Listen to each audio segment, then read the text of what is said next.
Hello and welcome back everyone to the Let's Play Summer School Week 2. Today my chosen game is Kingdom Hearts 2 because it was Art Week, where we had to choose a game that was based on either like an anime, a manga, cartoon, a book, a movie, a game that's based off of something else that's not just a game. Also, it couldn't be a game that had something based off of it, because, well, then that's the opposite and that breaks the rules. So things like Sonic and Mario were out. Not that I was going to play those anyway. In fact, my original plan was to play a game known as Reborn, Fate of Heat. Well, first it was Inazuma 11, and I realized that was a game first and not an anime. But I was going to play a Reborn game for the DS, but it's in Japanese, and taking time to try and learn the mechanics and all that wasn't really going to work. So this is the boss fight against Demyx, one of the Organization 13 in Kingdom Hearts 2. And he is the water user, as well as his weapon is a sitar. I really don't like fighting this guy. He's not that hard once you know how to fight him, but if you don't, well, he'll ruin you with his dance water dance technique. Otherwise, he's a pretty standard fight. You use your aerial recoveries and all that. Now, for this move, the best thing to do is to get the wild dance and then attack. Don't use it twice, because if you've still got the note in your hand while you're swinging it around, it won't break, and then that's a game over if the clock runs to 0. Also the same with how the fight starts. Now, once you've done that, you should go into Valor form, and not before. Because if you go into Valor form before his Dance Water Dance, and you're in the middle of it, I would suggest reverting, because that's how I game over one time while I was trying to record this. Basically, he used it, and I was in Valor form, and the Valor form combo takes forever to get through. Now, the easiest way to finish a boss fight is actually to use Thunder on enemy, but I like to go for style points and use finishing combos, and that's the end of Demyx. Now, along the path, we fight a bunch of Heartless, but with the aid of different Final Fantasy game members, or Final Fantasy characters from different games. So those games are 3 from 7, and then there's only 1 character from 8. So, I guess Tetsuya Nomura likes Final Fantasy 7. What can I say? I mean, it's a decent game. Not my favorite, to be honest, though. My favorite in the series is 9. That was Yuffie, the ninja. This is Leon, or Squall, from Final Fantasy 8. He uses a Gunblade, which is, well, it's a sword with a gun attached to it, but it's still pretty awesome. He's also using the Renzo Kuken, what did they call it in Final Fantasy VIII? It wasn't Limit Break, it was something else. I can't remember what they called it at all. But mainly this game really popped into my head because I was following some E3 stuff, and Kingdom Hearts 3 is one of the games coming out. This is Tifa, by the way. She's also from Final Fantasy VII. Her weapons are her fists and her feet, and she kicks some pretty serious ass with them. Those are Morning Star enemies. They're pretty annoying. They do have this reaction command called Bump and then Meteor Spike, but honestly, it takes longer than it needs to. And I don't find it worth it to use it. Maybe it's just me? I've also got a few abilities equipped, such as Explosion and things like that. But yeah, I'm pretty excited for Kingdom Hearts 3. It's looking pretty sweet, even with that 10 seconds of footage. This is the main character of Final Fantasy VII, Cloud. He uses a giant sword, in case you couldn't notice. And I just leveled up there, so that's pretty nice. You'll see me level up a couple more times in this video, because I'm also showing off the infamous 1000 Heartless battle. Now, at first you may think, wow, that sounds really cool and epic. And at first I thought it was, and then I've done it 3 more times, and this fight is actually just more tedious than anything. The main trick to this battle is to use the Rising Sun reaction command. There's also one more reaction command you can do with the Sentinel bots around here that I'm trying desperately to show off, but it was really hard for me to get it off in the beginning of the fight. But here you'll see, no, I guess not there. Here, no, here, Sparkle Ray. So yeah, it takes longer than it needs to set up, and honestly I like using Rising Sun better. Just annihilates a ton of these little knight dudes. They're not soldiers, because soldiers are actually stronger than them, believe it or not. In fact, I think shadows are actually stronger. Well, no, anytime there's a shadow and these guys in the same world, shadows usually have less HP, I think. I suppose it would be a good idea to mention that I was actually playing this game in crowd mode. And, yeah, don't ask me why I chose the 1000 Heartless battle. I'm not entirely sure.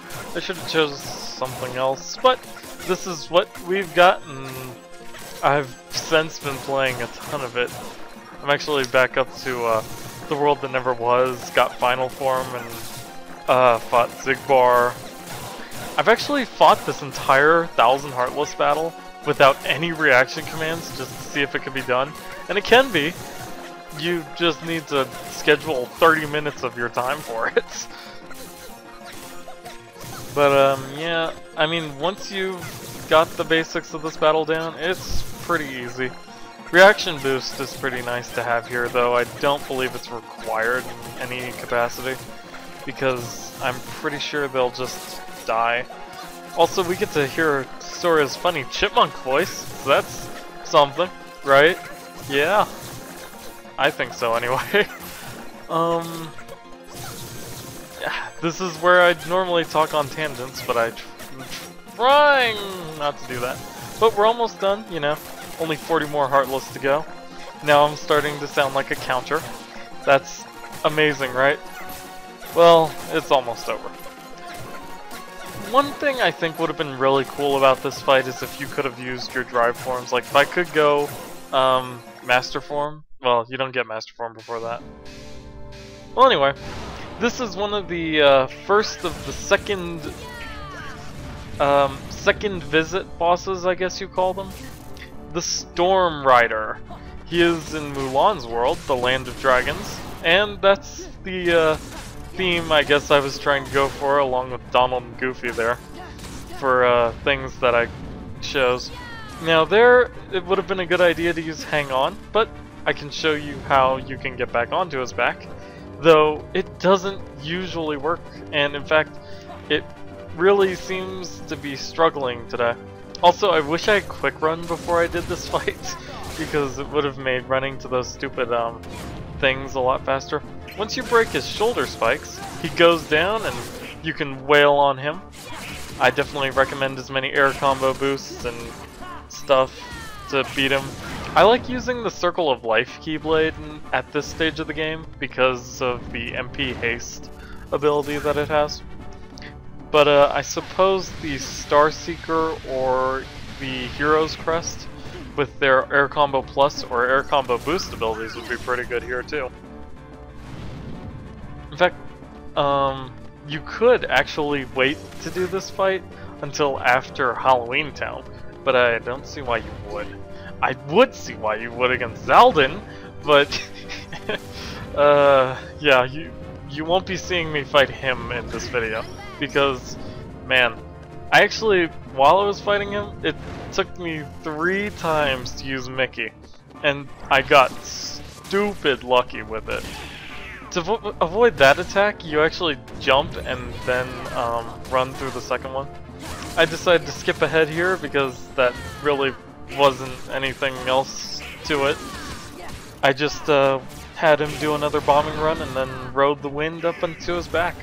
And because I only have, you know, a 16-minute limit here, so gotta try and keep that, you know, apparent. I don't know why I attacked there. I think I was trying to use jump, but I'm still not quite trained. Like, I haven't untrained myself from playing Final Mix, which was on PS3 on the 1.5 HD remix compilation thing that I got from Japan. In that game, you use X to jump and circle is your accept, because I guess Japanese like it better with the circle, because I guess the mentality they have is from the Super Nintendo? I'm going to guess that's what it is, because that's the position of the A button, you know? Also, Final Fantasy VII, if anyone remembers that, was circle to accept by default. I would usually change it to X, but sometimes I'd use it. Now this is Vertigo Toss. You can use it when he goes for that swooping attack you just saw him use. And now I have a full drive gauge. This was a huge mistake in this fight when I used it, but well, you'll see that here in a moment. You won't see my full... Also, this is the start of a new attack, but I try and go into Master Form here, and yeah, I went to Anti-Form. And pretty much the entirety of the fight is reaction commands to use Ride the Wind and all that. I did do a little bit of damage while he was down here, doing his Ultra Beam of Death, but I didn't really... You don't do that much damage in Anti-Form. And you can't use reaction commands in Anti-Form, or magic, or much of anything, really. So, Anti-Form, not too good, especially against this guy. Now, I finally show off what you're supposed to do to dodge that stupid laser attack, and we switch to where he goes down here again. I somehow landed on his back because I came out of a Ride the Wind and Soar combo. But you'll see here that he'll fire this beam here off twice. If you're caught in it, you better have once more, because if you don't, you will be pretty much dead. Like Donald here. I like to use Curaga right after that attack to get some drive gauge bonus going, and also because, let's face it, the other two need some healing. You could also actually have Curaga at this point of the game, because you can go and grab the torn pages from the other worlds, but I didn't do that because, well, I didn't really think to, and I would have been way over leveled for this fight, and it would have been pretty boring. Let's be honest. Mulan's about to get totally annihilated. Oh, I guess she didn't. Good job, Mulan. He's almost dead, and the Storm Rider is pretty much just this combo, this pattern of attacks a few times over. This bombing run is probably the most annoying to get onto his back with. And I mean, you can attack his horns while you're up on his back, but I prefer taking out the spikes because it allows the two on the ground to take him out. I was also able to hang on, though it doesn't really do much good, as you see here, because he flipped around and he's about to use an attack, I think. Yeah, he's about to land and use his laser attack again. We'll skip through that because it's pretty much the same thing as always, and I'm pretty sure I only got like 2 hits on him. So that happened. Also, don't jump too early with that, unless you have air dodge from Master Form. Pretty sure I didn't here. Otherwise I would have used it. Also, was locked onto his horn for some reason. That's another thing about this boss. You don't want to be locked onto him all the time, because at least in my experience, it's really hard to reach his stupid or to see the tornadoes on the ground while you're staring up at him. I also had to wait for Mulan to get back up to go into Master Form there, and that cost me quite a bit of time, and going Wisdom Form against this guy would have just been stupid. So, that's what I mean about the aerial dodge, by the way. Ow. The best place to level up Master Form, by the way, is Beast Castle, I found. I used to do it here in the Land of Dragons with the, what do you call those guys? The Assault Riders or something like that. But, honestly, the Beast Castle has so many more enemies that drop Drive Orbs. I literally just went through the entire castle once, barring the East Wing. And I was able to get Master Form from 5 to 7. So, pretty good. Also use the Oathkeeper because it levels up the thing to max. Or, it does drive boost.